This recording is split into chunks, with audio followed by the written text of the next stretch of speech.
Across the country, the increasing cost and supply of electricity are big issues. Tasmania is no different, with anger over soaring power costs and conflict between the state's energy companies. More and more people are searching for alternatives, and one may be hiding in a Central Highlands backyard. An ex-engineer has come up with a bright idea that's now powering his entire town. Sarah Bester reports.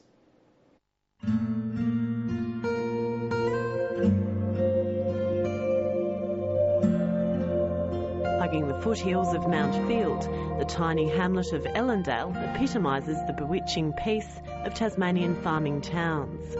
Life centres around a main road, the church, the shop and the town hall. It's hard to believe on one of Ellendale's storybook farms a quiet revolution is taking place. I have an accommodation cottage and now a power station. So. Nigel Tomlin retired to this farm near the Jones River, hoping for the quiet life, after a 17-year career working as an engineer with energy companies around the world. I grow cherries, I have cattle and seed crops. Despite turning his hand to an array of farming pursuits, it was hard to switch off his connection to energy-making machines.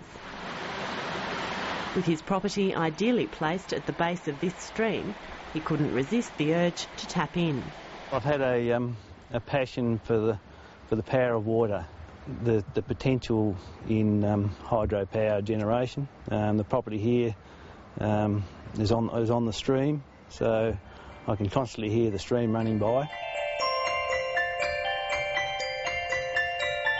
He was not only inspired to design the clean, green, energy-efficient hydro generator he'd been dreaming about for 22 years, he built it at the bottom of his garden. The call went out to his old network, and together Mr Tomlin and 5 ex-hydro engineers spent 5 months welding and connecting their mini hydro generator from scratch. It's now pumping out 80 megawatt hours a year. That's enough energy to power the entire town. Here we are, Sarah. This is the turbine and generator. Housed in a tiny riverstone cottage, water is piped 500 metres from the top of the river until it reaches the base of the cottage. Over the back there you can see we have a main inlet valve. By the time it reaches the valve, the water has dropped 30 metres. It's the momentum from this drop that drives the turbines.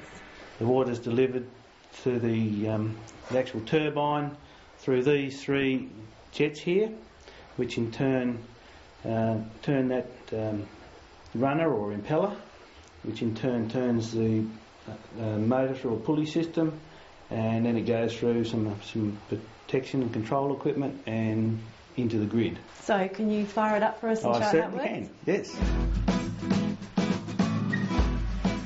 At a cost of $35,000, Nigel Tomlin says his generator is about 30% more efficient than most Aurora power stations currently operating in Tasmania. It's generated 9 megawatt hours. It has an average output throughout the year of 7.5 kilowatts, and it will deliver between 60 and 80 megawatt hours annually. He says that's because of a direct cottage-to-grid system, which saves energy lost during generation. The system's got the attention of engineers at energy company Aurora, who've asked him to share his design secrets. They were extremely excited, and that's not something we see every day. They were encouraged by the thought that had gone into the design, the engineering expertise. The inventor says there's no secret, just a new way of combining 2 old engineering ideas. He says building the mini hydro at the head of the stream cuts the need for a dam and large-scale equipment. You don't have to have a lot of equipment such as speed control, governing, voltage control and things like that. So the system can be installed quite cheaply. A simple induction generator channels the water's momentum. Similar to what a motor is on a cement mixer or a washing machine or something like that. It's also greener than most hydro generators.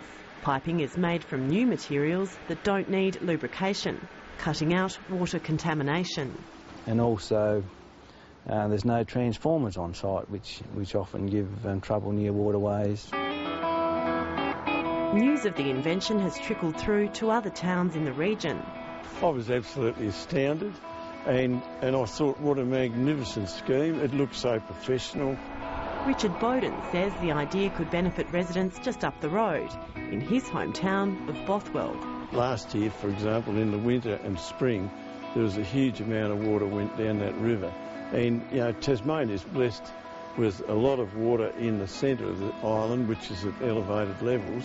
And this sort of scheme could be implemented in so many other places. There's hundreds of sites in Tasmania for small-scale hydro generation.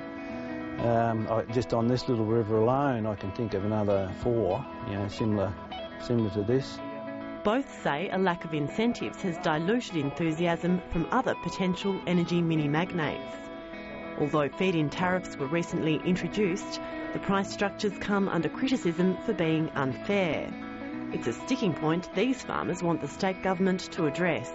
We are now all in the eastern grid, and so to me, I believe it's possible to get as high as 60 cents in New South Wales, whereas here we're on possibly 20 cents, and a larger scheme's probably down on 6 cents. So what I'm saying is there should be uniformity throughout the eastern seaboard. Nigel Tomlin's vision extends beyond regional towns.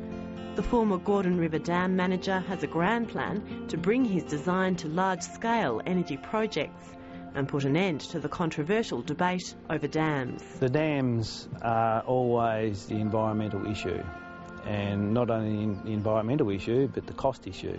Usually the dam in a hydro project costs probably 80 to 90% of the project. He says the simple idea of placing more generators at the head of Tasmania's many streams and rivers can save money and the environment. With the national grid, with everything hooked up together, there's no need for the storage as there was years ago. Aurora's admitted they're looking closely at the mini hydro design. That this is innovative, energy efficient, and top of the notch. Ticked all the boxes. Very impressed. In the meantime, Nigel Tomlin's keen to see his idea put to use on farming sites around the state. With today's farming, it's quite risky and people have to rely on alternative things, and this is just another thing which at the end of the day is good for the world. A clever man, Sarah Bester with that report.